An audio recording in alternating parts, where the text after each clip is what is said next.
So let's begin by explaining the content of our course. So like you see, our course until now in 2023, it includes more than 100,000 students with more than 20,000 reviews.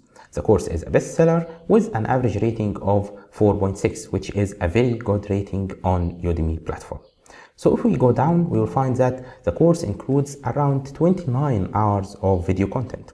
When you see this video, mostly you will find that the content in the course is increased, in the amount of time.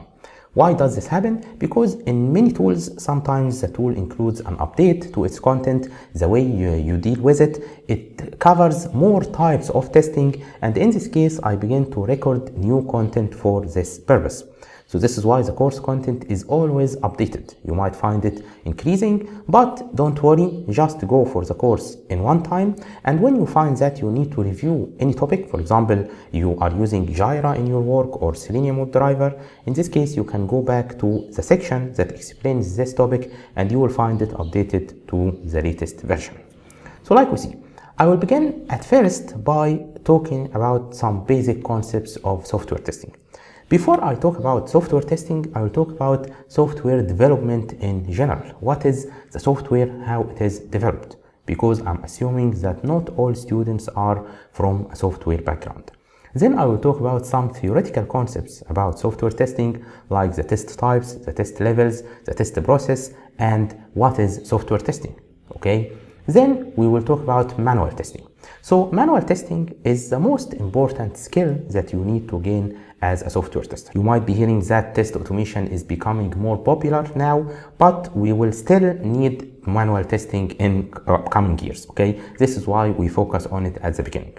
So in manual testing, you need to write 4 important documents. You need to be able to write test scenarios and test cases, and then execute those scenarios and test cases and report your defects, and then write a summary report to the stakeholders.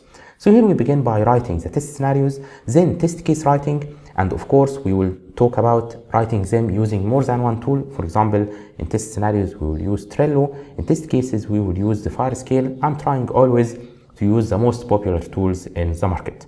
And then we'll talk about how to write defect reports and how to report your status. So let's assume that after this you found a job offer, regardless of it is a freelance opportunity or a full-time. This is why I added a special section about manual testing interview questions. This is a long section. It includes, I think, more than 40 manual testing interview questions. Because interview questions are not always practical questions. You might be understanding the topic very well in a practical way, how to write a test scenario, how to write a test case, and then you find the interviewer asking you about a theoretical concept. So here I'm giving you the answers to those questions in order for them to help you in passing your first interview. After this, we talk about Agile. So why do we talk about Agile methodologies or Agile testing? Because most of the companies now around the world apply the Agile methodologies. And you as a software tester, you will become a part of a software development team. So if this team manages its tasks using Agile methodologies, then you should also use Agile methodologies as a software tester. So I will talk with you about Agile in a theoretical way and then apply the knowledge that we gained about the Agile methodologies using a tool that is called JIRA, how to use JIRA for Agile testing. And after this, I will talk with you about some differences between web and mobile testing. So like you all know, most of users now in 2023 are mobile users, not web users. So what are the challenges that we face when we are testing a mobile application? What are the scenarios that we need, which are different from the scenarios that are present in our website? So this is a very interesting section. So all of this for me is considered as beginner level, So until mobile testing basics, this is beginner. The topics that come after this, me personally, I consider them as intermediate level, Why? Because many companies don't care about those topics if they are going to hire you as a fresh graduate or a junior testers.